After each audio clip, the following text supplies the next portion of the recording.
Grand Rising, and welcome to JsGrassFedGarden. It is the 26th, November 26th, and I just got like 3 hours of some good work in at the garden, and I'm just gonna go over what I got done. So starting off with the pasture, this is the this whole section right here, like all the way back to this little line, is where I scythed through the course of the summer. I went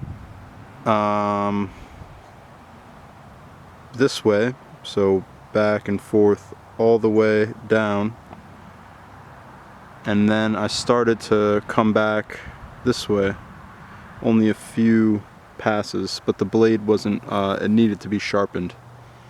So I just started using whatever grass was over here in my little square, and it's closer to the garden. But this side, it only got mowed one time in the spring, and then this is what I mowed right here in the summertime. That all the way back there never got mowed. You can kind of see where the line is. And then if you come down here, this hadn't been mowed either, just that one first time. So where I initially mowed to, my line was like right here. You can kind of see the line.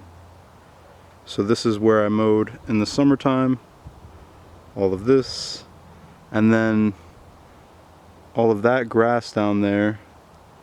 That's what this whole section looked like just yesterday. And I was like, hey, there's all this biomass here, you know, can never have enough biomass for fertility. So I came through here with the scythe, and it had to be probably the best scythe session of the season. I got the blade nice and sharp, tuned in. My stroke was in tune, I guess you could say. It's like 50-50, you know. 50% the mechanics of the scything, and then 50 the actual sharpening or peening of the blade. Gotta say so myself, it does look pretty nice. And then one wheelbarrow at a time, you know the motto. We brought it, just a beautiful November day today. It's about to be 47. Brought it over to the entire garden. So it was actually down to the last handful of grass that I was able to recover all of the garden with grass. So any of the garlic that was coming up will just be covered now.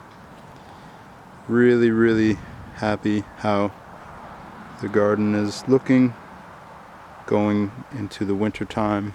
I've really put a lot of work into this fall session here. And I mean, if you look back at the previous videos, you can tell how much higher the grass is actually stacked.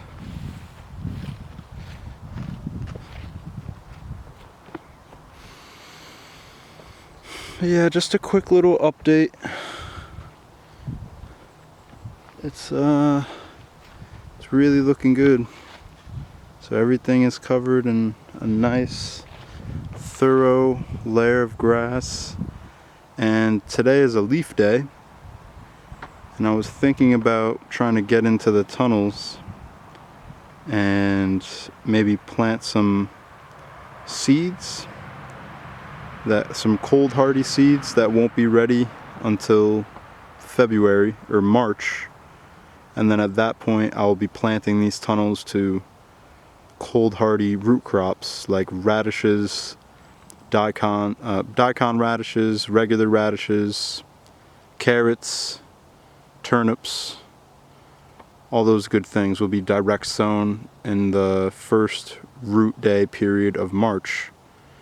And I might even try to have some beet starts ready to go already started, so when I go open them up to direct sow in March, I'll already have established plants ready to go in there. So I have a lot of plans heading into the 2023 season, and these two little hoop tunnels are really going to help me extend my season. I've been doing a lot of reading in the Winter Harvest book by Elliot Coleman, and yeah, I'm just so excited. And I can kind of see the greens in there. We got some mustard greens that are still doing good in there. Some the Mizuna Asian greens died back. They needed to be harvested, and younger plants at a younger stage will do better because they'll be more adapted to the temperatures. So those were a little bit older of Mizuna Asian greens, so that's why they died. And then the lettuce on the back end is also doing good. In the second tunnel we have green garlic, February carrots, candy carrots, and more lettuce in the back. So I'm at a crossroads today because it's a beautiful day and we're about to get a few inches of rain in the next 2 days, and then it's probably going to get cold. So I either leave what's growing now until February.